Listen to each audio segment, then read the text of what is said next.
Challenge করলাম, challenge করলাম, challenge করলাম, এদেশের মাটিতে মৃত ব্যক্তির বাড়িতে খাবার খাওয়ার পরে, কোরআন খতম করার পরে হাদিয়া তোহফার দেওয়ার সিস্টেম যেটা আছে ওইটা বন্ধ করে দেন। আমাদের হুজুরদের চোখ দিয়ে আর দোয়ার মধ্যে পানি আসবে না, বন্ধ করে দেন। কোরআন খতম করলে হাদিয়া বন্ধ করেন। দেখেন কেউ কোরআন খতম করতে যায় কিনা, বন্ধ করেন। আপনার বাবা মার জন্য দোয়া আমি করব, আর আমার চোখ দিয়ে পানি পড়বে। আমার বাবা মার জন্য আমার চোখ দিয়ে পানি আসে না। আপনার বাবা মার প্রতি কি দরদ আমার, হায় রে পানি আর পানি, একটু পানিও আসবে না, খালি হাদিয়াটা বন্ধ করে দেন। বেদাত, এই বেদাতটা আজকে সমাজ থেকে উঠতেছে না, খালি আমাদের স্বার্থের কারণে।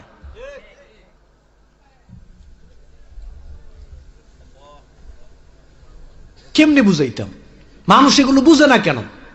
রব্বির হামহুমা কামা রব্বায়ানি সগীরা, এই দোয়াটা হুজুর যদি আপনার বাবা মার জন্য করে লাভ নাই, কারণ এই দোয়ার অর্থ হলো রব্বুল আলামিন আমার বাবা মা ছোট থাকতে আমাকে যেইভাবে স্নেহ করেছে, লালন পালন করেছে, এখন আমার বাবা মা নাই, আমার বাবা মা আছে, উভয় অবস্থায় আপনি ওইভাবে ওই রকম করে আমার বাবা মাকে আপনি লালন পালন করেন। দোয়ার অর্থ হলো নিজের বাবা মার জন্য করতেছে, আর আপনি মনে করতেছেন আপনার বাবা মার জন্য করতেছে। হায় হায়, খাবার আপনার, অনুষ্ঠান আপনার, টাকা আপনার, বাড়ি আপনার, ফ্যানের বাতাস আপনার, লাইট আপনার, বিছনা আপনার, সব আপনার। দোয়াটা শুধু হুজুর নিজে করতেছে, নিজের বাবা মার জন্য।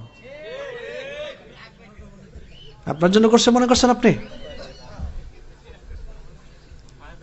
যাই হোক, আমি কিছু বাস্তবতা আপনাদেরকে বলে যাই, শোনেন। আমি এই সমস্ত বিষয়গুলো জোর গলায় বলি না, কিছু বোঝার চেষ্টা করেন। এই যে মাইয়াতকে কেন্দ্র করে 3 দিনের দিন, 40 দিন, তারপরে আরো যেই দিনগুলো অনুষ্ঠান করা হয়, এটার মধ্যে কোরআন সুন্নাহর সমর্থন তো নাই, বাস্তবতার কোনো সমর্থন নাই। কিভাবে দেখেন, মানুষ মারা গেলে এই দুনিয়ার মানুষের জন্য কি কি করণীয়, পরিবারের কি করণীয়, ছেলে মেয়েদের কি করণীয়, আত্মীয় স্বজনের কি করণীয়, প্রতিবেশীর কি করণীয়, সমাজের মানুষের কি কি করণীয়, রাষ্ট্রের মানুষের কি কি করণীয়, এইগুলো কি কোরআন হাদিসে আছে না? বলেন আছে কি নাই? আছে। কিন্তু মাইয়াত মানুষ মারা গেলে 4 দিনের দিন, 40 দিন যেই করণীয়গুলো আমরা করি, এগুলো কোরআন হাদিসে নাই। দেখেন, একজন মানুষ মারা গেল, আপনার বাবা মারা গেল, মা মারা গেল, আপনি খুব ধনী মানুষ, এবার অনুষ্ঠান করবেন।